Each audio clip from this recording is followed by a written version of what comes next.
Good morning dear students. आज हम लोग सॉलिड स्टेट का छठा लेक्चर देखेंगे।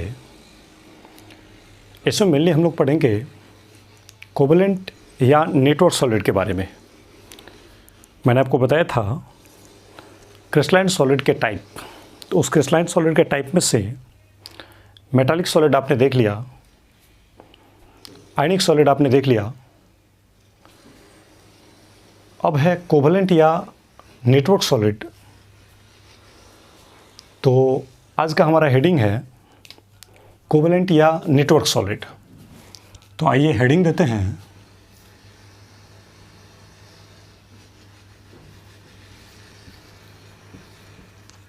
कोवेलेंट और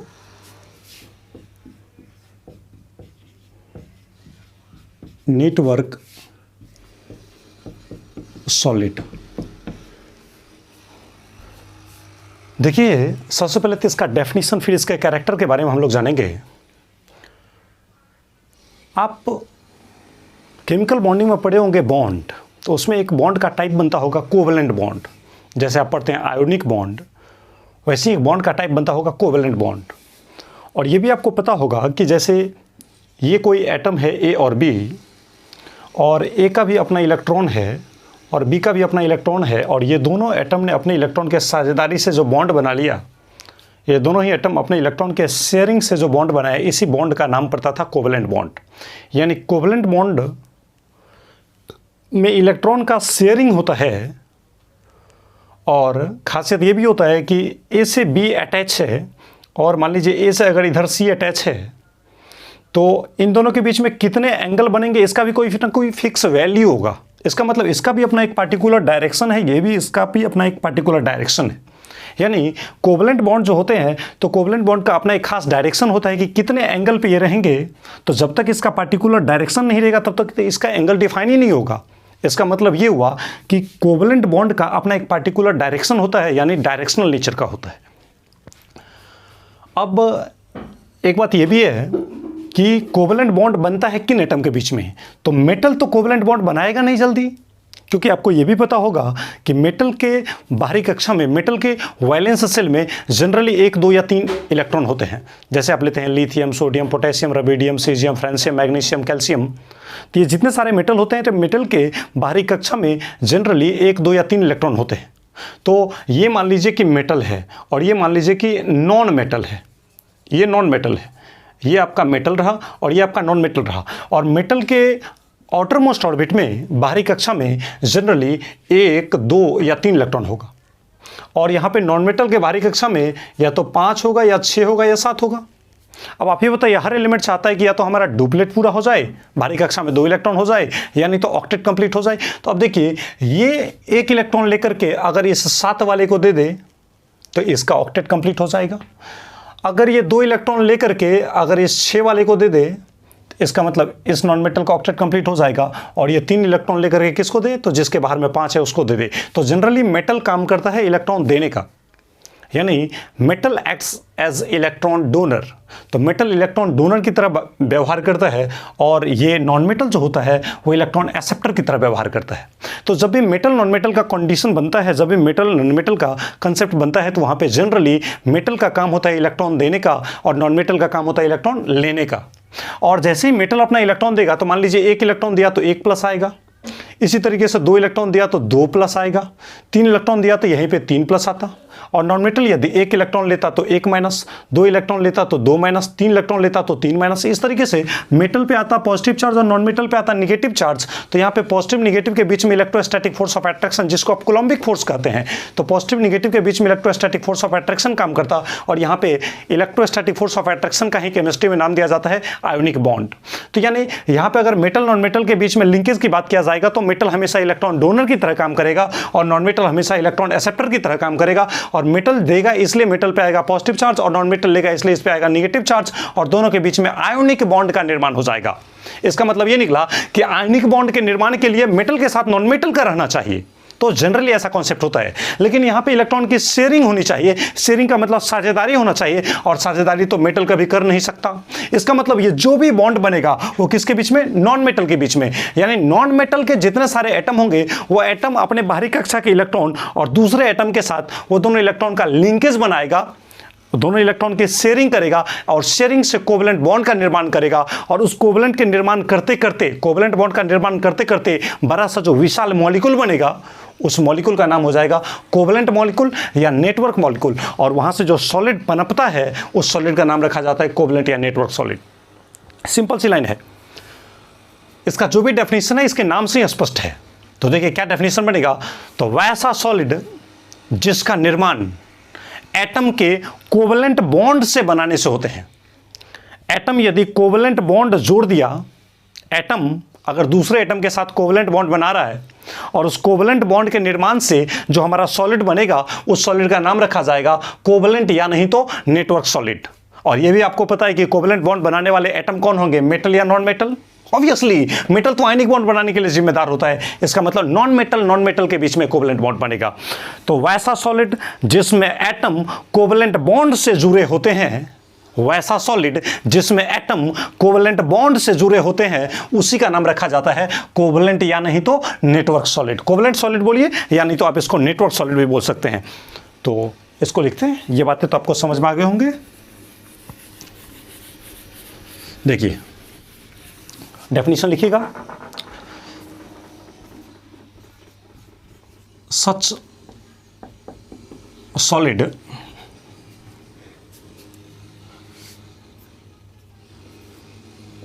in which एटम्स में अब जनरली बताइए कौन सा एटम होगा, मेटल का या नॉन मेटल का? नॉन मेटल का। सच सॉलिड इन विच एटम्स मतलब नॉन मेटल का atom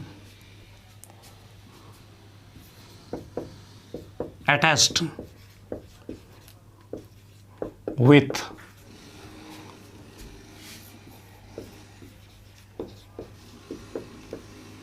covalent bond is known as covalent और नेटवर्क सॉलिड। देखिएगा बता रहा है कि सच सॉलिड ऐसा सॉलिड इन विच जिसमें एटम्स, एटम में कौन सा एटम रहेगा? नॉन मेटल का एटम रहेगा। तो अटैच्ड जो कि जुड़ा होता है विथ किसके साथ? तो कोवलेंट बॉन्ड। ऐसा सॉलिड जिसमें एटम जुड़ा होता है किसके साथ? कोवलेंट बॉन्ड के साथ, इज नॉन एज, वही जाना जाता है कोवलेंट और नेटवर्क सॉलिड। उसी को हम लोग क्या बोलते हैं? कोवलेंट या नेटवर्क सॉलिड। अब ये बात है कि देखिए कोवलेंट बॉन्ड बनेगा, कोवलेंट सॉलिड में मुख्य रूप से कोवलेंट बॉन्ड रहेंगे ही। कोवलेंट बॉन्ड है तभी तो कोवलेंट सॉलिड बनेगा। तो कोवलेंट सॉलिड में जो कोवलेंट बॉन्ड है, तो कोवलेंट बॉन्ड के निर्माण के लिए इलेक्ट्रॉन ट्रांसफर होने चाहिए कि शेयरिंग? ऑलरेडी इलेक्ट्रॉन का शेयरिंग होना चाहिए। मतलब कोवलेंट सॉलिड में जो कोवलेंट बॉन्ड बनता है वो कोवलेंट बॉन्ड तब बनता है जब इलेक्ट्रॉन का ट्रांसफर नहीं होता है, शेयरिंग होता है, साझेदारी होता है। एक इधर से दिया, दूसरा इधर से दिया, दोनों फंसा दिया, दोनों अटैच कर दिया, तो वहां पे कोवलेंट बॉन्ड बन गया। तो कोवलेंट बॉन्ड के निर्माण के दौरान इलेक्ट्रॉन की शेयरिंग होती है। तो मैं इस लाइन को लिख रहा हूं, covalent bond gets formed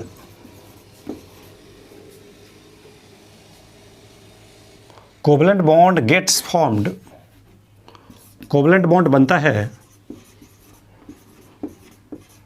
due to sharing of electrons. Covalent solid में जो कोवलेंट बॉन्ड बनता है वो कोवलेंट बॉन्ड कैसे बनता है? तो इलेक्ट्रॉन के शेयरिंग से। कोवलेंट सॉलिड में जो कोवलेंट बॉन्ड बनेगा वो कैसे बनेगा? इलेक्ट्रॉन के शेयरिंग से। अब आप ही बताइए, कोवलेंट बॉन्ड यदि बनता है तो जैसा ए है और मान लीजिए ए से बी इधर जुड़ा हुआ है और ए से बी इधर जुड़ा हुआ है, AB2 ऐसा स्ट्रक्चर मैंने बनाया।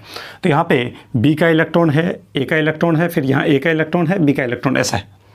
तो आप देखिए इसमें क्या है कि इस दोनों बॉन्ड के बीच में एंगल कितना 180 डिग्री का है। अगर इसका अपना कोई पार्टिकुलर डायरेक्शन नहीं होता तो इसका एंगल फिक्स नहीं होता, लेकिन इसके एंगल फिक्स होते हैं। इसका मतलब कोवलेंट बॉन्ड का अपना एक पार्टिकुलर डायरेक्शन होता है, इसलिए कहा जाता है कि कोवलेंट बॉन्ड जो होते हैं वो डायरेक्शनल नेचर के होते हैं। लेकिन पिछले क्लासों में बता रहा था कि वो जो आयनिक बॉन्ड था वो नॉन डायरेक्शनल नेचर का होता है। तो मैं फिर से इस बात को नोट करता हूं कि covalent bonds are directional in nature. फिर से एक पॉइंट है, covalent bonds are directional in nature. और आप ही बताइए, कोवलेंट सॉलिड में जो स्ट्रक्चर बनेगा बड़ा ही नेटवर्क बनेगा। नेटवर्क इसका मतलब जटिल टाइप का बनेगा, जाल का जंजाल बनेगा। जैसे आप बोलते हैं ना कि जियो का नेटवर्क, बीएसएनएल का नेटवर्क, मान लीजिए मैंने लिखा BSNL, ऐसा लिखा बीएसएनएल, तो भारत संचार निगम लिमिटेड या ऐसे लोग बोलते हैं कि भाई साहब नहीं लगेगा, भाई साहब नहीं लगेगा, मतलब ये कॉल कनेक्ट हो ही नहीं सकता है। और दूसरा है कि भाई भगवान से भी नहीं लगता, तो जब भगवान से भी नहीं लग पा रहा है तो हम आप कहाँ की बात करते हैं। तो ये नेटवर्क है, नेटवर्क का मतलब जाल का जंजाल। जैसे LIC का एजेंट देख रहे हैं, LIC सबसे पहले जो कंपनी आई होगी तो जहाँ पे होगी, उसके बाद उसने क्या किया कि बहुत सारे एजेंट को उसने तैयार किया, और वो एजेंट एक से दूसरे को कंपनी को जोड़ दिया, वो एजेंट फिर तीसरे आदमी को कंपनी से जोड़ दिया। इस तरीके से पता चला गांव-गांव, शहर-शहर, गली-गली, मोहल्ला-मोहल्ला, हर जगह वो LIC का अपना एक नेटवर्क तैयार कर दिया। वो एजेंट सब ने मिल करके एक नेटवर्क तैयार कर दिया। तो उसी टाइप से इसमें जो मॉलिक्यूल बनेंगे वो छोटा मोटा मॉलिक्यूल नहीं बनेगा, बड़ा ही विशाल मॉलिक्यूल बनेगा, बड़ा राक्षस के आकार का मॉलिक्यूल बनेगा, बड़ा दैत्याकार मॉलिक्यूल का निर्माण करेगा। तो बस मैं वही बातें कर रहा हूँ।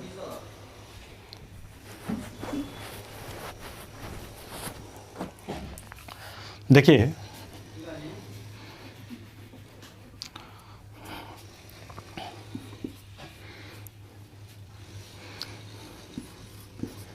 कोवलेंट सॉलिड हैज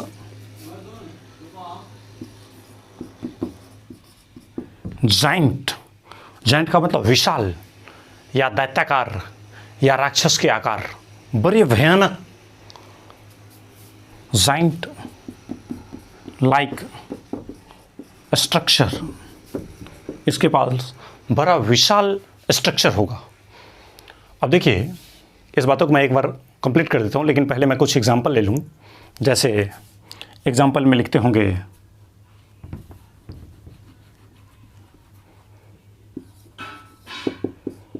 एग्जांपल दिया जाए डायमंड, फिर से ले सकते हैं आप ग्रेफाइट, फिर से लिख सकते हैं आप क्वार्ट्ज। इसका केमिकल फार्मूला आप लोग SiO2 लिखते होंगे। क्वार्ट्ज ग्लास नहीं, क्वार्ट्ज ग्लास अमरफोस सॉलिड होते हैं, क्वार्ट्ज मैं बोल रहा हूँ, सिलिका जिसको आप बोलते हैं। और एक है सिलिकॉन कार्बाइड, फार्मूला लिखते हैं इसका SiC, सिलिकॉन कार्बाइड SiC। अब बारी बारी से सारी बातों को देखते हैं, इसके कैरेक्टर के बारे में है, लेकिन एक बार हल्के नज़र में इसको लिख देते हैं। कोवलेंट सॉलिड या नेटवर्क सॉलिड, तो सच सॉलिड ऐसा सॉलिड इन विच जिसमें एटम्स, एटम के रूप में किसको लिया जाएगा, नॉन मेटल को। तो सच सॉलिड ऐसा सॉलिड जिसमें एटम यानी वो नॉन मेटल का एटम अटैच्ड जुड़े होते हैं विद किसके साथ, तो कोवलेंट बॉन्ड के साथ, इज नॉन एज, वही जाना जाता है किस नाम से, कोवलेंट या नेटवर्क सॉलिड के नाम से। Covalent solid covalent bond gets formed, covalent bond बनता है, कैसे बनता है, तो due to sharing of electrons, electron के साझेदारी से कोवलेंट बॉन्ड बनता है। आगे हमारा लाइन बोल रहा है covalent bonds are directional in nature, covalent bond जो होते हैं वो डायरेक्शनल नेचर के होते हैं, उसमें एक खास डायरेक्शन होता है, नॉन डायरेक्शनल नहीं होता है, उसका एक अपना पार्टिकुलर डायरेक्शन होता है। आगे बोल रहा है covalent solid has giant like structure already. जब जाल का जंजाल नाम ही है नेटवर्क, तो नेटवर्क का मतलब ही होता है जाल का जंजाल बड़े विशाल दैत्याकार राक्षस के आकार का भयावह मॉलिक्यूल का निर्माण करेगा। तो ये बोल रहा है कि कोवलेंट सॉलिड जो होता है वो राक्षस के आकार का बड़ा विशाल मॉलिक्यूल होता है, ऐसा बोल रहा है। उसका संरचना बिल्कुल विशाल होता है। एग्जाम्पल के रूप में आप डायमंड को ले सकते हैं, ग्रेफाइट को ले सकते हैं, क्वार्ट्ज को ले सकते हैं, क्वार्ट्ज यानी सिलिका वही, और सिलिकॉन कार्बाइड SiC। अब बारी बारी से सारी बातों को देखते हैं, इसको आप लोग नोट कर लिए होंगे। मैं इसको मिटा देता हूं।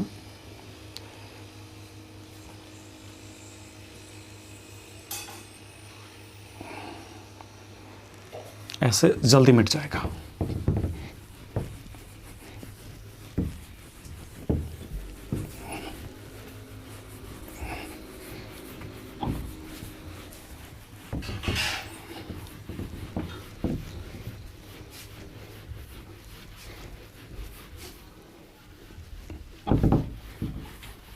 देखिए अगला पॉइंट देखिए, जैसे मैं एग्जांपल को डिस्कस करता हूं, सबसे पहला एग्जांपल लिया जाए डायमंड। तो डायमंड के बारे में जानते हैं, डायमंड काफ़ी ज़्यादा हार्ड होता है due to network like structure. इसका नेटवर्क होता है, नेटवर्क मतलब एक एटम दूसरे से फंसा, दूसरा तीसरे से फंसा, तीसरा चौथे से फंसा, चौथा पांचवां से फंसा, इस तरीके से सब अगर आपस में फंस जाएंगे तो मॉलिक्यूल काफ़ी कॉम्प्लेक्स बन जाएगा, काफ़ी भयावह बन जाएगा और वो काफ़ी ज़्यादा टफ बनने की संभावना बनती है। तो मैं सबसे पहला एग्जाम्पल डिस्कस करता हूँ डायमंड को। डायमंड में अगर देखा जाए तो आप देख सकते हैं कि डायमंड मतलब डायमंड और ग्रेफाइट, आप बच्चा में पढ़े होंगे, हीरा और ग्रेफाइट ये दोनों कार्बन के अपरूप होते हैं। उसी प्रकार से मैं बोल रहा हूँ डायमंड और ग्रेफाइट ये दोनों ही कार्बन के एलोट्रोप होते हैं। एक बंकमिंस्टर फुलेरिन भी पढ़े होंगे, लेकिन उसमें तो लिमिटेड एटम होते हैं। अब देखिए एक लाइन, डायमंड ग्रेफाइट ये दोनों कार्बन के एलोट्रोप हैं। तो डायमंड में अगर देखा जाए तो इनफाइनाइट नंबर ऑफ कार्बन जुड़े होंगे। तो एक ही बात देखिए, कार्बन का एटॉमिक नंबर 6, तो कार्बन का एटॉमिक नंबर 6 तो 1s2 2s2 2p2। अब देखिए 1s2 पहला ऑर्बिट में कितना 2 इलेक्ट्रॉन है, दूसरा के s में 2, दूसरा के p में 2, तो दूसरा ऑर्बिट में टोटल कितना इलेक्ट्रॉन हुआ, 2 यहाँ पे है और 2 यहाँ पे है, तो कितना हो गया 4, यानी कार्बन के बाहर में 4 है। और आपको पता होगा कि जिस एटम के बाहर में 4 इलेक्ट्रॉन होता है वो ना तो किसी को देता है ना ही किसी से लेता है, वो जनरली क्या करता है, साझेदारी करता है। तो कार्बन के बाहर में कितना इलेक्ट्रॉन था, 4। इस वजह से कार्बन इलेक्ट्रॉन का क्या करेगा, साझेदारी करेगा। साझेदारी करने से कौन सा बॉन्ड, कोवलेंट बॉन्ड, और है भी कौन सा सॉलिड, कोवलेंट सॉलिड। तो ऑलरेडी हम अपने टर्म में आ रहे हैं कि ये कार्बन है, इसके बाहर में 4 इलेक्ट्रॉन है। ऐसा बगल में कोई और कार्बन होगा जिसके बाहर में 4 इलेक्ट्रॉन होगा, फिर ऐसा ही बगल में कोई और कार्बन होगा जिसके बाहर में 4 इलेक्ट्रॉन होगा। इस तरीके से ये कार्बन इससे जुड़ा, ये अगला कार्बन से जुड़ेगा, इधर ये अगला कार्बन से जुड़ेगा, इधर ये अगला कार्बन से जुड़ेगा, फिर इसी तरह से ये कार्बन अगला से, ये अगला से, ये अगला से। हर एक कार्बन को बस 4 बॉन्ड पूरा करते जाएंगे और मॉलिक्यूल को कॉम्प्लेक्स बनाते जाएंगे। हर एक कार्बन को आप 4 कार्बन से जोड़ दीजिए।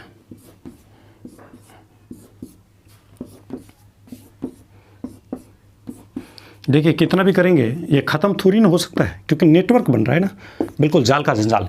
इसी टाइप से स्ट्रक्चर बना देंगे। ऐसा नहीं कि ये 4 बॉन्ड नहीं बनाएगा, ये कार्बन खुद बना और एक बॉन्ड इधर बना रहे और बाकी 3 नए कार्बन से जुड़ेगा। ये कार्बन देखिए, जैसे इसी कार्बन को पकड़ लीजिए, ये कार्बन अभी कितना बॉन्ड बना रहा है, 1 बॉन्ड बना रहा है, तो आगे अब 3 नया बॉन्ड का निर्माण करेगा। ये कार्बन की अगर देखा जाए तो इस सब में कार्बन सिंगल बॉन्ड बना रहा है। तो डायमंड में जो कार्बन कार्बन के बीच में जो बॉन्ड की लेंथ होती है वो किसी भी कार्बन का, चाहे इस कार्बन की बॉन्ड लेंथ बोले या इस कार्बन की बॉन्ड लेंथ बोले या इस कार्बन की बॉन्ड लेंथ बोले, किसी भी कार्बन की बॉन्ड लेंथ बोले, तो वो 154 पिकोमीटर होता है, 154 पिकोमीटर होता है। कार्बन कार्बन की जो बॉन्ड लेंथ होती है वो 154 पिकोमीटर के बराबर होती है, किसी भी कार्बन कार्बन के बॉन्ड के बीच की लेंथ किया जाए। अब देखिए, अभी तो मैंने मॉलिक्यूल हल्का बनाया है। अब इसमें जब एक कार्बन 3 कार्बन से जुड़ेगा, फिर ये कार्बन अगला 3 कार्बन से जुड़ेगा, फिर उससे जो कार्बन बनाएगा वो टोटल 4 बॉन्ड बनाएगा। इस तरीके से हर कार्बन अपने बगल के 4 कार्बन से जुड़ते हैं। तो इस तरीके से यहाँ पे मॉलिक्यूल काफ़ी ज़्यादा जैंट हो जाता है, काफ़ी ज़्यादा विशाल हो जाता है। और इसी जैंट स्ट्रक्चर के कारण, इसी नेटवर्क स्ट्रक्चर के कारण ये डायमंड क्या होता है, काफ़ी ज़्यादा हार्ड होता है। तो मैं यहाँ पर लाइन लिख रहा हूँ, क्या लाइन है नीचे में लिखिएगा, इसको पहले स्ट्रक्चर बना लीजिए, उसके नीचे लाइन लिखेंगे कि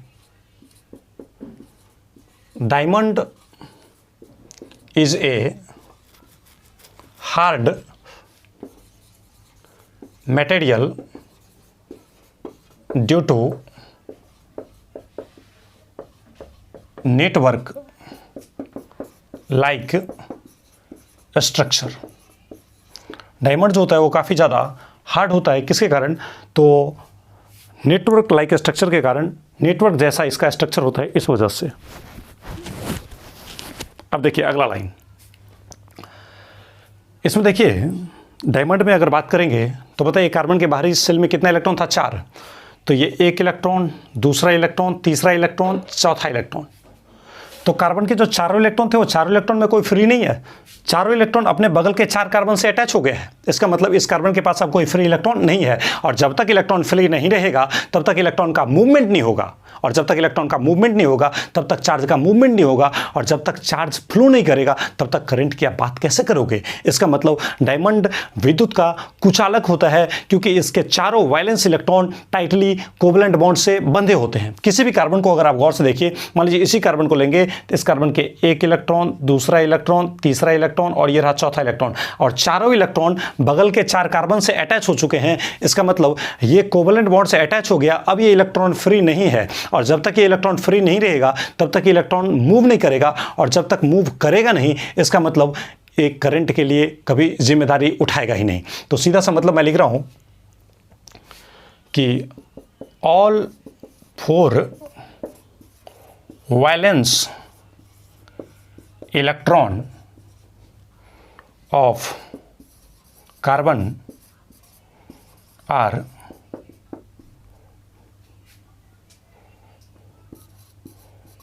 bonded with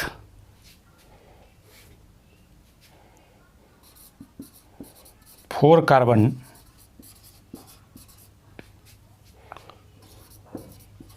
due to which these electron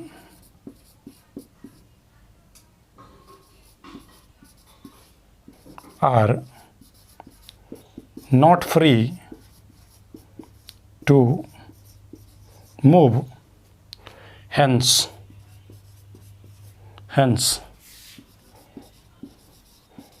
does not conducts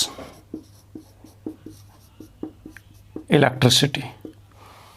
ये इलेक्ट्रिसिटी कंडक्ट नहीं करेगा। लाइन को थोड़ा देखिए क्या बोल रहा है, ऑल 4 वैलेंस इलेक्ट्रॉन, बाहरी कक्षा का जो चारों इलेक्ट्रॉन है ऑफ कार्बन, कार्बन का, आर बॉन्डेड विथ 4 कार्बन। बाहरी कक्षा का जो चारों इलेक्ट्रॉन है 1 2 3 4, बाहरी कक्षा का जो चारों इलेक्ट्रॉन है वो चारों इलेक्ट्रॉन बंधा हुआ है कितने कार्बन के साथ? 4 कार्बन के साथ। ड्यू टू विच जिसके कारण, due to which these electrons are not free, जिसके कारण ये इलेक्ट्रॉन स्वतंत्र नहीं होता है टू मूव, गमन करने के लिए। जब तक इलेक्ट्रॉन फ्लो नहीं करेगा तब तक चार्ज का गमन नहीं होगा, और जब तक चार्ज का गमन नहीं होगा तब तक करंट की कोई बात नहीं करेंगे। हेंस अतः डज नॉट कंडक्ट इलेक्ट्रिसिटी, अतः इलेक्ट्रिसिटी कंडक्ट नहीं करेगा। इसका मतलब डायमंड इलेक्ट्रिसिटी का कंडक्टर नहीं होता है, इंसुलेटर होता है, कुचालक होता है। अब इसमें बोला जाए, एक और लाइन आप जोड़ सकते हैं, ये काफ़ी ज़्यादा जेंट मॉलिक्यूल होता है, काफ़ी ज़्यादा विशाल मॉलिक्यूल होता है। तो विशाल मॉलिक्यूल तो है ही, इसमें बोल ही रहे हैं कि डायमंड इज़ हार्ड, डायमंड काफ़ी ज़्यादा हार्ड मटेरियल होता है। किसके कारण? नेटवर्क लाइक स्ट्रक्चर के कारण, ऐसे को बोलते हैं जेंट मॉलिक्यूल के कारण, और इसका मेल्टिंग पॉइंट भी काफ़ी ज़्यादा होता है। तो एक लाइन लिख दीजिएगा extra, it has high melting point. इसका मेल्टिंग पॉइंट, ये काफ़ी ज़्यादा टेम्परेचर पे पिघलता है, काफ़ी ज़्यादा मेल्टिंग पॉइंट इसका होता है। तो देख रहे हैं कि डायमंड काफ़ी ज़्यादा हार्ड मटेरियल होता है नेटवर्क के स्ट्रक्चर के कारण। इसके चारों इलेक्ट्रॉन जो होते हैं बगल के 4 कार्बन से जुड़े होते हैं, जिसकी वजह से इलेक्ट्रॉन फ्री नहीं होता है। और जब तक इलेक्ट्रॉन फ्री नहीं होगा तब तक इलेक्ट्रॉन मूव नहीं करेगा। जब तक इलेक्ट्रॉन मूव नहीं करेगा तब तक चार्ज का फ्लो नहीं होगा, और जब तक चार्ज का फ्लो नहीं होगा तब तक करंट का प्रोडक्शन नहीं होगा। इसका मतलब डायमंड जो होता है वो इंसुलेटर की तरह काम करता है। इसका मेल्टिंग पॉइंट काफ़ी ज़्यादा होता है। अब देखिए इस पॉइंट को मैं थोड़ा सा और क्लियर करना चाहता हूँ कि आप जानते होंगे करंट बराबर flow of charge per unit time. जब तक चार्ज नहीं फ्लो करेगा तब तक करंट फ्लो नहीं होगा। अगर चार्ज फ्लो हुआ 0 तो करंट भी कितना हो जाएगा 0। अब चार्ज फ्लो कहां से करेगा? चार्ज फ्लो करने के लिए इलेक्ट्रॉन फ्लो करना चाहिए, और इलेक्ट्रॉन फ्लो कब करेगा? जब उसके आउटर मोस्ट ऑर्बिट के इलेक्ट्रॉन फ्री रहेंगे, और यहां पे आउटर मोस्ट ऑर्बिट के इलेक्ट्रॉन तो फ्री है नहीं, इस वजह से इसका मूवमेंट नहीं होगा, तो यहां से करंट का प्रोडक्शन नहीं हो पाएगा। इसलिए ये इलेक्ट्रिसिटी का नॉन कंडक्टर होता है, मतलब इंसुलेटर की तरह काम करता है। अगला, ये डायमंड एग्जाम्पल को मैं एक्सप्लेन कर रहा था। अब एक और एग्जांपल एक्सप्लेन कर लें, ग्रेफाइट।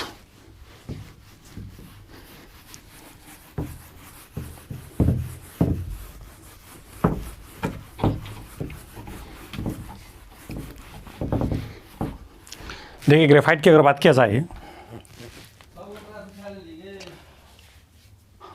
एग्जांपल देखिए ग्रेफाइट। तो ग्रेफाइट में कार्बन जुड़े होते हैं किस तरह से देखिएगा। कार्बन के बाहरी कक्षा में कितना है? 4 इलेक्ट्रॉन है। तो मान लीजिए यहाँ पे एक कार्बन है, दूसरा ये कार्बन, तीसरा ये कार्बन,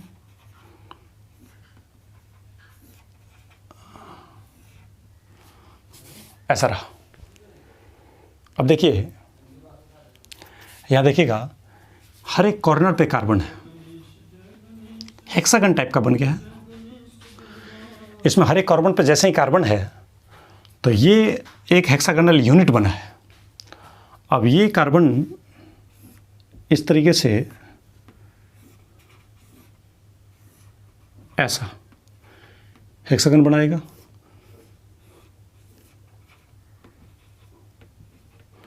ऐसा हेक्सागन बनेगा, ये ऐसे ही हेक्सागन बनाते रहेगा।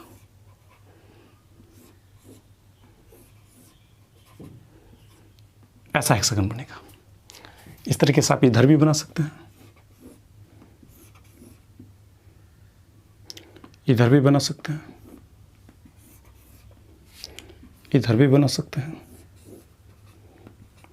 इस तरीके से ये हेक्सागन बन गया है। जितने सारे कॉर्नर है जहाँ पे कि बॉन्ड जुड़ रहे हैं उन सारी जगह कार्बन है।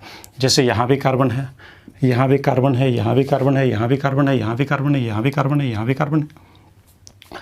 अब इसमें खासियत क्या है, गौर से देखिएगा। ये कार्बन अभी कितने बॉन्ड बना रहे हैं? 3, 1 2 3। अब आप बोलिएगा कि सर यहाँ का कार्बन तो मात्र 2 बॉन्ड बना रहा है, इधर और इधर नहीं। फिर इसको जैसे ही आप ऐसे करेंगे तो इस तरीके से देखिए ये फिर से 3 बॉन्ड बना लिया। हमेशा ये नेटवर्क चलता ही रहेगा, ये ख़त्म नहीं होगा, ये पूरे जाइंट मॉलिक्यूल के जैसा बनेगा। तो अब देखिए ये एक लेयर बन गया। इसी तरीके से देखिए 1 2 3 4 5 6 साइड का मतलब ये फिगर बना है। तो ये हेक्सागन का एक यूनिट हो गया, हेक्सागन का यूनिट हो गया, हेक्सागन का यूनिट हो गया, खष्टभुज का यूनिट हो गया। अब जैसा ये बना है जाइंट, उसी प्रकार से इसके नीचे एक जाइंट लेयर बनेगा ऐसे।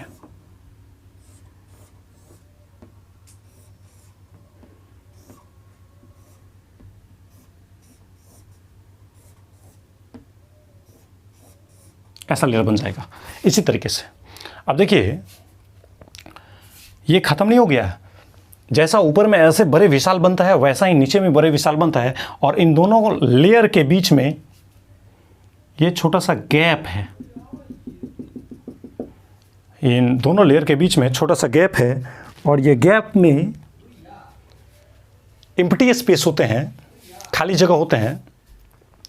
इस खाली जगह की वजह से इसमें खासियत क्या होता है कि ये श्रिंक करता है, ये सिकुड़ता है, ये कॉम्प्रेस होता है, ये स्लाइड करता है, ये खिसक जाता है एक दूसरे के पोजीशन से। तो देखिए ग्रेफाइट, सबसे पहला लाइन में बता रहा हूँ कि ग्रेफाइट में अगर बातें करेंगे तो दोनों लेयर के बीच में जो डिफरेंस है, दोनों लेयर के बीच में जो गैप होते हैं वो गैप कितने का होता है? 340 पिकोमीटर का। अगर आपसे कोई पूछ दे कि ग्रेफाइट के 2 लेयर के बीच में जो गैप है उसकी लेंथ कितनी होती है, तो 340 पिकोमीटर के बराबर लेंथ होती है।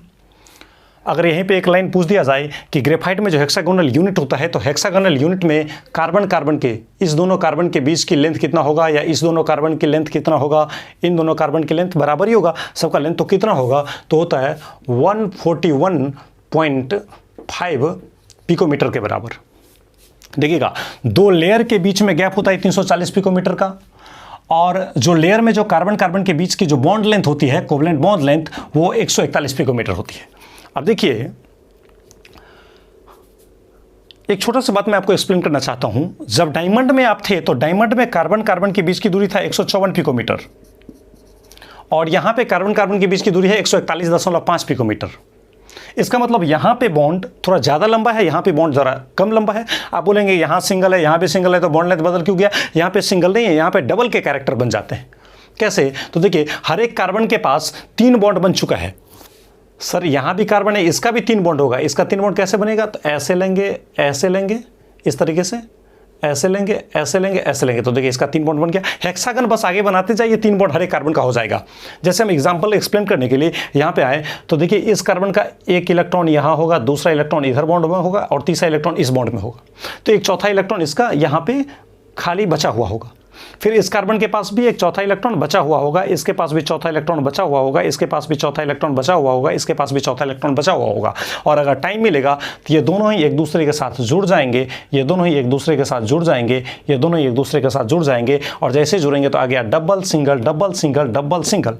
और आप जानते हैं कि यहाँ पे एक्स्ट्रा पाई बॉन्ड का फॉर्मेशन हुआ है। मतलब ग्रेफाइट में प्रत्येक कार्बन के पास एक एक फ्री इलेक्ट्रॉन होता है। जो फ्री इलेक्ट्रॉन अपने बगल वाले कार्बन के साथ जुड़ करके पाई बॉन्ड का निर्माण कर सकता है, लेकिन यह पाई बॉन्ड काफ़ी कमजोर बॉन्ड होता है, वो जरूरत पड़ने पर टूट भी सकता है। तो जैसे यहाँ पे डबल बॉन्ड का कैरेक्टर आ गया, तो आप देखिए सिंगल पे डबल का लेयर चढ़ेगा तो ऑलरेडी डबल का बॉन्ड लेंथ क्या होता है? कम होता है। इस वजह से इसका बॉन्ड लेंथ क्या होता है? घट जाता है। तो आप देख रहे हैं कि 154 से घट करके कितना हो जाता है? 141 पिकोमीटर के आसपास आ जाता है। अब चूंकि ग्रेफाइट में प्रत्येक कार्बन के पास एक एक फ्री इलेक्ट्रॉन होता है, प्रत्येक कार्बन के पास, हर एक कार्बन 3 बॉन्ड बना रहा है, इसका मतलब एक फ्री इलेक्ट्रॉन इसके पास बचा हुआ है। तो चूंकि ग्रेफाइट में प्रत्येक कार्बन के पास एक फ्री इलेक्ट्रॉन होता है, और ये फ्री इलेक्ट्रॉन आसानी से मूव कर सकता है, और जैसे इलेक्ट्रॉन मूव करेगा तो उसके साथ इलेक्ट्रॉन का चार्ज भी मूव करेगा, और जब चार्ज मूव करेगा तो ऑलरेडी करंट का प्रोडक्शन होगा ही होगा। इस वजह से ग्रेफाइट विद्युत का सुचालक होता है, क्योंकि ग्रेफाइट में प्रत्येक कार्बन के पास एक एक फ्री इलेक्ट्रॉन बचा हुआ रह जाता है, और वो फ्री इलेक्ट्रॉन आसानी से मूव कर सकता है, और जब इलेक्ट्रॉन मूव करेगा तो उसके साथ चार्ज मूव करेगा, और जैसे ही चार्ज का मूवमेंट होगा तो वहां पे करंट का प्रोडक्शन होगा। तो मैं एक लाइन फिर से लिखता हूं यहां पे कि in graphite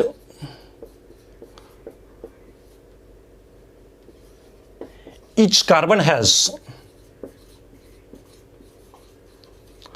1 free electron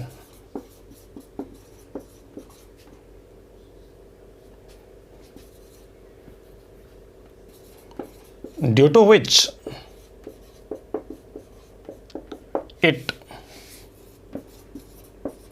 conducts electricity. Hence, graphite is conductor of electricity. देखिए लाइन क्या बोल रहा है? इन ग्रेफाइट में each carbon has 1 free electron. प्रत्येक कार्बन ने 3 बॉन्ड बना लिया है, इसका मतलब एक फ्री इलेक्ट्रॉन है, ड्यू टू जिसके कारण इट कंडक्ट्स इलेक्ट्रिसिटी, ये इलेक्ट्रिसिटी कंडक्ट करेगा। हेंस अतः graphite is conductor of electricity, अतः ग्रेफाइट विद्युत का सुचालक होता है। अब आप फिर से आपके दिमाग में आ रहा होगा कि सर जब एक फ्री इलेक्ट्रॉन है, वो इलेक्ट्रॉन तो बंद गया, वो तो पाई बॉन्ड बना लिया। अरे भाई पाई बॉन्ड बना है, लेकिन वो पाई बॉन्ड कमजोर बॉन्ड होता है ना, तो जैसे ही पोटेंशियल डिफरेंस जनरेट होगा तो बॉन्ड आसानी से कम ही एनर्जी पे टूट जाएगा, और जैसे ही बॉन्ड टूट जाएगा तो पुनः इसका इलेक्ट्रॉन फ्री हो जाएगा, और जैसे इलेक्ट्रॉन फ्री हो गया तो फिर से मूव करेगा, आराम से गमन करेगा, तो उसके वजह से फिर से चार्ज का प्रोडक्शन होगा, यानी करंट आएगा। तो सीधा सा मतलब है कि ग्रेफाइट इलेक्ट्रिसिटी का कंडक्टर होता है। इतना बात मैंने बोला। अगला लाइन आप ये सोच सकते हैं, देखिए ग्रेफाइट के 2 लेयर के बीच में वीक वैन डर वाल फोर्स मौजूद होते हैं। यहां जो 2 लेयर है तो दोनों लेयर के बीच में काफी कमजोर बल होते हैं। यहां पे होते हैं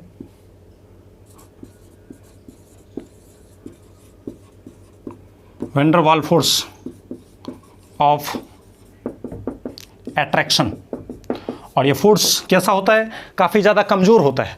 तो कमज़ोर फोर्स होने की वजह से क्या करता है, अगर आप इस लेयर को दबाएंगे तो ये लेयर के पास ये लेयर जाके सट जाएगा। मान लीजिए ये एक हेक्सागन का लेयर है, ये वाला लेयर मान लीजिए यहाँ पे है, और ये वाला लेयर मान लीजिए यहाँ पे है, और इन दोनों लेयर के बीच में दूरी कितना है, 340 पिकोमीटर।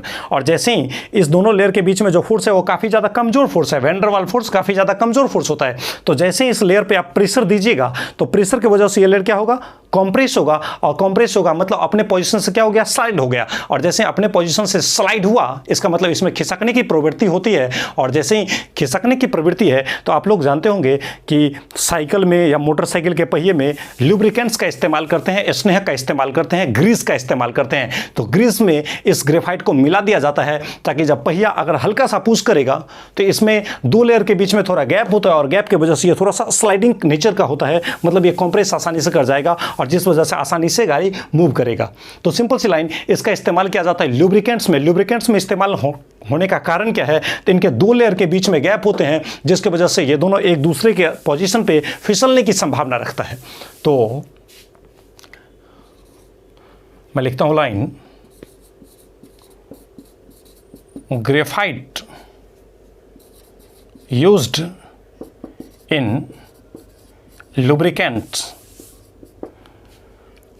ग्रेफाइट लुब्रिकेंट में, स्नेहक में, मतलब ग्रीस में, साइकिल में जो ग्रीसिंग किया जाता है, बॉल बियरिंग के बीच में जो ग्रीस लगाया जाता है फिसलने के लिए, तो दो लेयर के बीच में गैप होते हैं जिस वजह से ये आसानी से फिसल जाते हैं, और फिसलने के कारण इसका इस्तेमाल कहाँ होता है, ग्रीस में। तो ग्रेफाइट यूज्ड इन लुब्रिकेंट, इसका ग्रीसिंग में इस्तेमाल किया जाता है, स्नेहक के रूप में इस्तेमाल किया जाता है, बिकॉज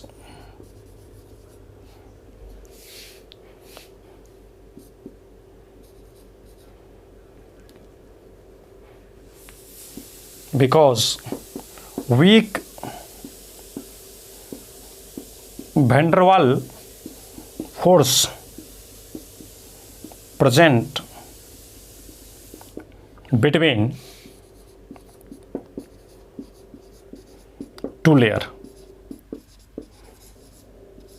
क्योंकि दो लेयर के बीच में वीक वैन डर वाल फोर्स उपस्थित होते हैं, इस वजह से यह स्लाइडिंग नेचर का होता है, तो एक लेयर दूसरे लेयर पे स्लाइड कर जाएगा, फिसल जाएगा।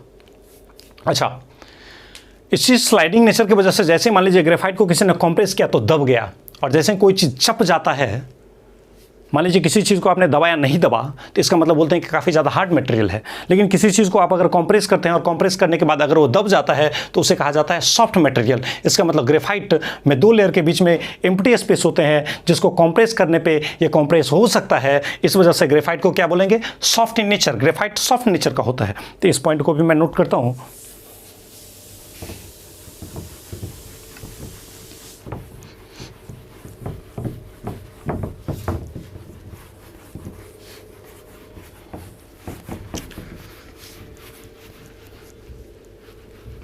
एक लाइन ये भी नोट करेंगे,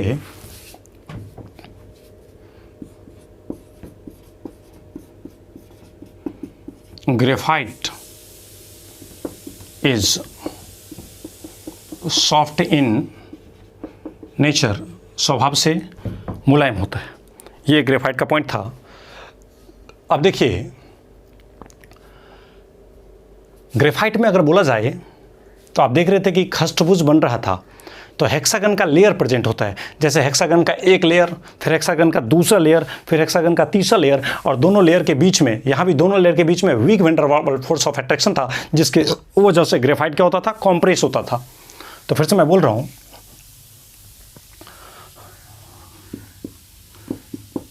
इन graphite hexagonal layers are present। Graphite में हेक्सागोनल लेयर प्रेजेंट होता है।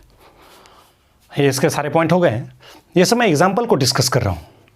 इसके बाद आ जाते हैं, एक और एग्जाम्पल मैं एक्सप्लेन कर देता हूँ।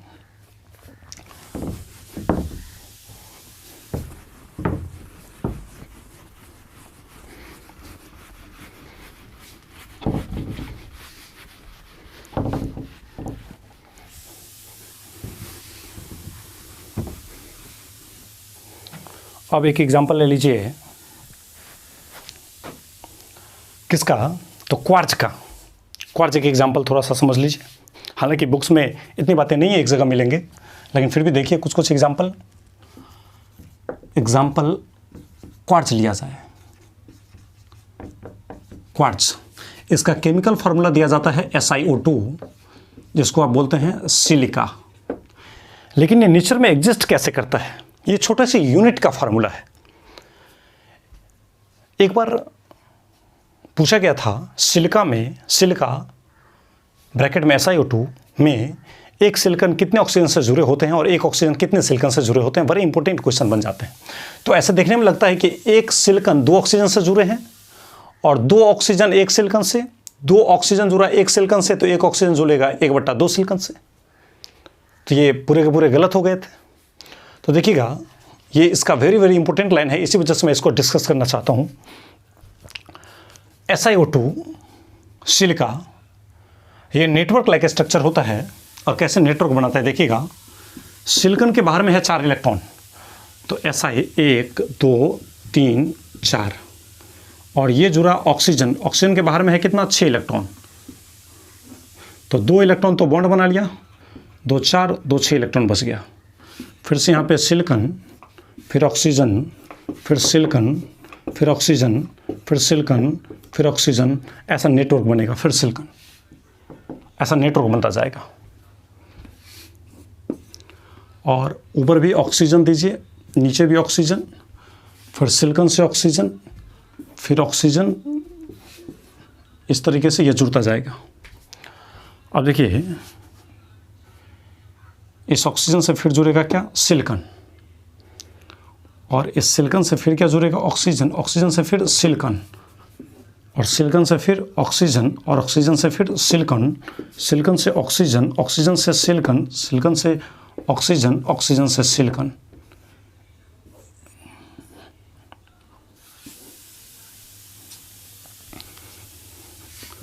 सिलिकॉन से ऑक्सीजन, फिर सिलिकॉन से ऑक्सीजन, फिर सिलिकॉन से ऑक्सीजन, सिलिकॉन से ऑक्सीजन, ऐसे ही बिल्कुल जाइंट स्ट्रक्चर बनाता है। ये सिलिकॉन भी अपने ऑक्सीजन से जुड़ेगा, ऑक्सीजन फिर आगे सिलिकॉन से ऑक्सीजन, ऑक्सीजन से सिलिकॉन से ऑक्सीजन से सिलिकॉन, इस तरीके से जुड़ता जाएगा। अब देखिए गौर से, काफ़ी ज़्यादा जाइंट स्ट्रक्चर बन जाता है। अब इसमें अगर उठा के आप देखिएगा गौर से, तो आपको मिल जाएगा SiO2 का फॉर्मेट। देखिए SiO2, इसमें देखिए एक Si 2 ऑक्सीजन, फिर इसी प्रकार से आप देख सकते हैं SiO2 एक सिलिकॉन 2 ऑक्सीजन, फिर इसी प्रकार से आप देख सकते हैं SiO2 तो एक सिलिकॉन 2 ऑक्सीजन, ऐसे मिल रहा है। फिर इसी प्रकार से आप देख सकते हैं SiO2 एक सिलिकॉन और 2 ऑक्सीजन। तो SiO2 ये जो सिलिका का यूनिट है, ये जो केमिकल फार्मूला है, ये केमिकल फार्मूला कई बार रिपीट होकर के इन्फाइनाइट नंबर ऑफ ये मॉलिक्यूल, इन्फाइनाइट नंबर ऑफ ये यूनिट रिपीट होकर के इतने बड़े बल्क मॉलिक्यूल का निर्माण करते हैं, नेटवर्क का निर्माण करते हैं, और यही हमारा क्वार्ट्ज बनता है। आप देख सकते हैं ये परफेक्टली क्रिस्टलाइन सॉलिड में जाते हैं। इसमें आप एक लाइन देख सकते हैं कि ये जो एक सिलिकॉन है, very very important line, advance में ये लाइन पूछा गया था। एक सिलिकॉन जुड़े हैं कितने ऑक्सीजन से? 1 2 3 4। एक सिलिकॉन ऊपर नीचे बाएं दाएं अपने बगल के, ये जो सिलिकॉन है 4 ऑक्सीजन से जुड़े हैं। और किसी एक ऑक्सीजन को उठा लिया जाए तो ये ऑक्सीजन, अपने पीछे भी एक सिलिकॉन, अपने आगे भी एक सिलिकॉन। तो वेरी वेरी इंपॉर्टेंट लाइन इसका होता है कि सिलिका में, मतलब SiO2 जो केमिकल फार्मूला है उसके यूनिट में देखा जाए, उनके नेटवर्क स्ट्रक्चर में देखा जाए, तो एक सिलिकॉन जुड़े होते हैं 2 ऑक्सीजन से, जबकि एक ऑक्सीजन जुड़ा होता है 2 सिलिकॉन से। तो बोलेंगे सर यहाँ पे तो नहीं दिख रहा है, यहाँ पे नहीं दिख रहा है, क्योंकि एक छोटा सा केमिकल फार्मूला लिखा गया है, यहाँ पे पूरे के पूरे स्ट्रक्चर का निर्माण नहीं किया गया है। इस वजह से यहाँ से अगर देख के बोलेंगे कि एक सिलिकॉन जुड़ा है 2 ऑक्सीजन से, तो गलत बात। यही पूछा गया था। उसका सही करेक्ट आंसर क्या था कि SiO2 में एक सिलिकॉन जुड़ा होता है 4 ऑक्सीजन से। ये सिलिकॉन देखिए ना, ये सिलिकॉन, इधर ऑक्सीजन, इधर ऑक्सीजन, इधर ऑक्सीजन, इधर ऑक्सीजन, किसी भी सिलिकॉन को आप पकड़ लीजिए, इसी सिलिकॉन को देखिएगा तो एक ऑक्सीजन, दूसरा ऑक्सीजन, तीसरा ऑक्सीजन, चौथा ऑक्सीजन। तो एक सिलिकॉन अपने पड़ोसी के 4 ऑक्सीजन से जुड़े हैं, और वहीं पे एक ऑक्सीजन को अगर देखा जाए तो एक ऑक्सीजन अपने बगल के 2 सिलिकॉन से जुड़े होते हैं। तो ये वेरी वेरी इंपॉर्टेंट लाइन, इसको आप याद रखिएगा कि इन सिलिका में 1 सिलिकॉन इन सिलिका ब्रैकेट में लिखिए SiO2, या क्वार्ट्ज भी लिख सकते हैं, लेकिन क्वेश्चन जो पूछा गया था सिलिका देकर के पूछा गया था, इसलिए मैं सिलिका लिख रहा हूं। In silica SiO2 1 silicon is attached with 4 oxygen and 1 oxygen is attached. 1 oxygen is attached with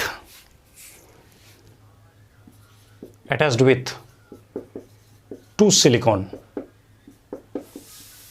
figure से लाइन क्लियर हो रहा है कि सिलिका में SiO2 के यूनिट में एक सिलिकॉन जो जुड़ा होता है वो 4 ऑक्सीजन से जुड़ा होता है। एक सिलिकॉन, किसी भी सिलिकॉन को उठाइए तो इधर ऑक्सीजन, इधर ऑक्सीजन, इधर ऑक्सीजन, इधर ऑक्सीजन, 4 ऑक्सीजन से जुड़ा होता है। जबकि वहीं पे एक ऑक्सीजन अगर उठाया जाए तो 1 oxygen is attached with 2 silicon. एक ऑक्सीजन जुड़ा होता है किसके साथ? वो 2 सिलिकॉन के साथ जुड़े होते हैं। ये इसका वेरी वेरी इंपॉर्टेंट लाइन है। और इसके बारे में भी अगर देखिएगा तो ये भी, इसमें भी फ्री इलेक्ट्रॉन सिलिकॉन के पास नहीं बचता है, क्योंकि सिलिकॉन के बाहर से 4 इलेक्ट्रॉन है और वो चारों इलेक्ट्रॉन ऑक्सीजन के साथ कोवलेंट बॉन्ड से बनाने में खर्च कर देता है। इस वजह से ये भी इलेक्ट्रिसिटी का नॉन कंडक्टर होता है, मतलब इंसुलेटर यानी कुचालक होता है। इलेक्ट्रिसिटी कंडक्ट ये भी नहीं करता है। ये भी काफ़ी ज़्यादा हार्ड मटेरियल में आते हैं। और देखा जाए, एक लास्ट एग्जाम्पल मैं आपको एक्सप्लेन कर देता हूँ इस नेटवर्क सॉलिड का। ये सारे एग्जाम्पल किसके हैं? नेटवर्क सॉलिड के एग्जाम्पल है।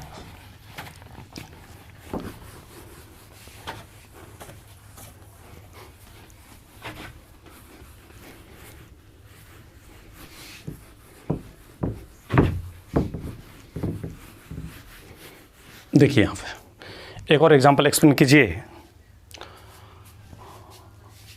एक और एग्जाम्पल लेते हैं, सिलिकॉन कार्बाइड।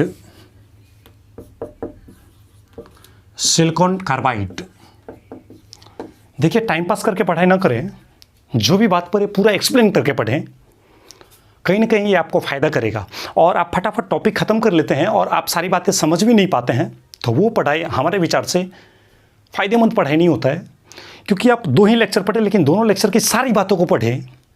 ऐसा नहीं कि पूरा चैप्टर ख़त्म हो गया, आता कुछ नहीं है, ऐसा नहीं होना चाहिए। तो सिलिकॉन कार्बाइड फॉर्मूला लिखते हैं SiC।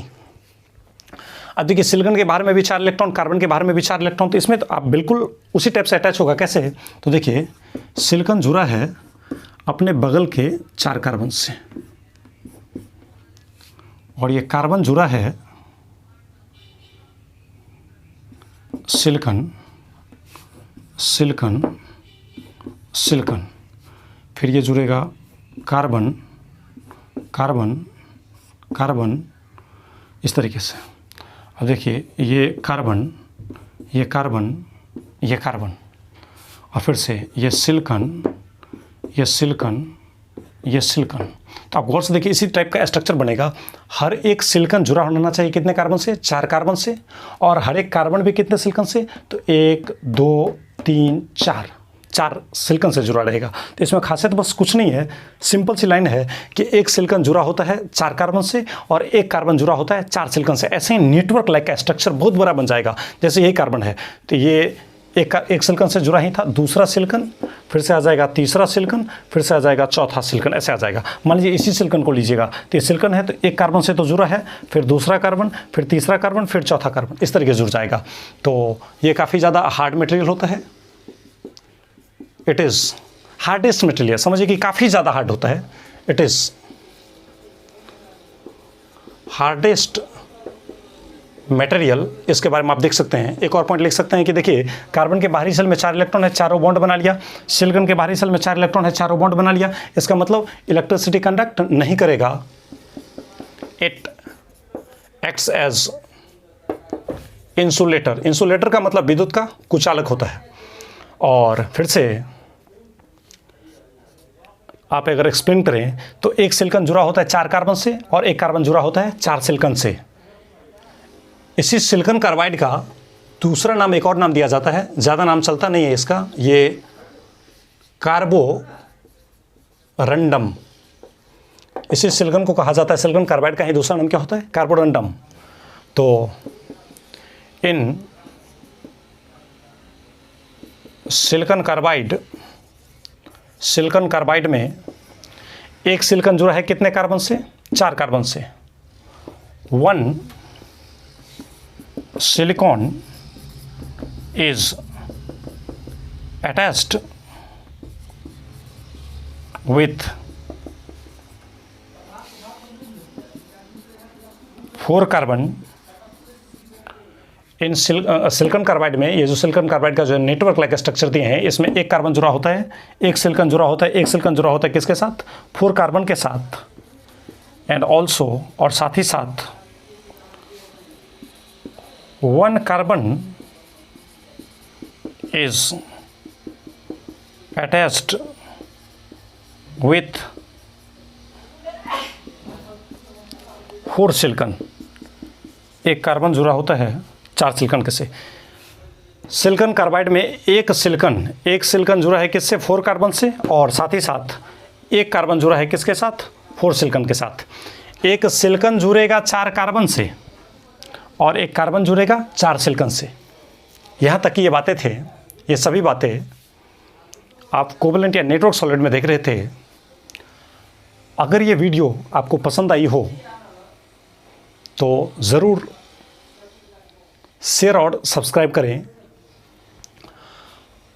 लगातार आपको ये सेवा मिलती रहेगी, पूरे के पूरे चैप्टर आपको ऐसे ही पढ़ाए जाएंगे। हमारा चैनल का नाम है केमिस्ट्री कार्ड। ये हमारा चैनल का नाम है केमिस्ट्री कार्ड। और जो भी बातें मैं पढ़ाया रहा हूँ अभी, बहुत सारे बच्चे इसको बस देख लेते हैं। सिर्फ देखना नहीं है, कॉपी बना करके कॉपी में नोट करते हुए लिखना है।